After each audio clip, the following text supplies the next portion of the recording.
কি বাঙালি ভালো তো? Hello guys, welcome to new video. আশা করছি তোমরা সবাই ভালো আছো। তো আজকে কথা বলবো দুই ঝগড়িকে নিয়ে। তো চলো আর বেশি কথা না বলে ভিডিওটা তাহলে শুরু করা যাক।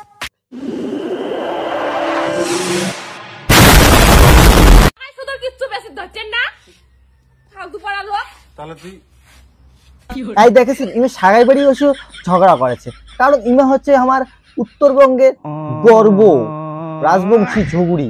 ইমা সবটাই ঝগড়া করে পায়, সেটা হোক সাগাই বাড়ি, সেটা হোক ঘাট বাট রাস্তাঘাট, যেটে সেটে ঝগড়া করে পায় ইমা।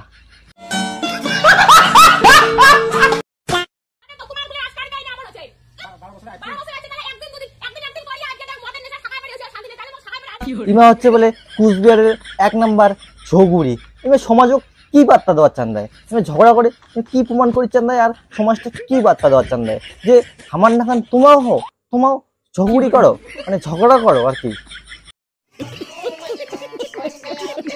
মানুষের বাড়ি আসছে ঝগড়া করিস না।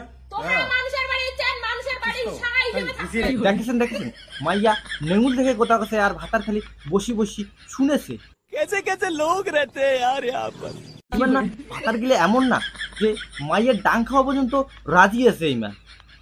বাত তো সহি একটা মানুষের যে লজ্জা শরম আছে না, সেই লজ্জা শরমটা বলতে ইমার কিচ্ছু নাই আর কি। ঠিক বলেছো। 2 নাম্বার ঝগড়ি চলিয়েছে, আর ইমার ঝগড়ি একটা ইউনিয়ন আছে। সোয়াকে যদি সব ঝগড়িকে যদি একটে করা যায় না, তাহলে মাটি ভানে কাপে দেওয়া পর্যন্ত ইমার ক্ষমতা রাখে। কারণ ইমার শিক্ষাটা আছে না ভালো দেয়নি, শিক্ষাটাই দিছে ইমার ভুল। জি স্যার, আপনি ঠিক বলিয়াছেন। ভুল শিক্ষা দেওয়ার পরিণতি এটা হয়েছে। দেখ তুই দাঁত চালা আর দেখছিস কি ভাবেছেন তোমরাও এমন করে ঝগড়া করিবার চান্দান? কিন্তু তোমার মাইয়া নাই, একটা কাজ করো, বিয়াও করে নাও, আর ঝগড়া শিখিবার জন্য ইমের সাথে কন্ট্যাক্ট করো, তোমার ফুল কোর্স শিখিয়ে দিবে ঝগড়া। আর ওই পরে সেলা ওই ঝগড়া করবে দিন গিয়া বস, ইউটিউব থেকে টাকা কামেন, ফেসবুক থেকে টাকা কামেন, ডলারে ডলার নাকি।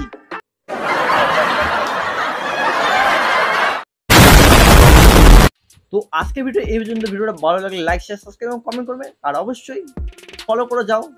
দেখা হচ্ছে নেক্সট ভিডিওতে, ততক্ষণ টাটা বাই বাই।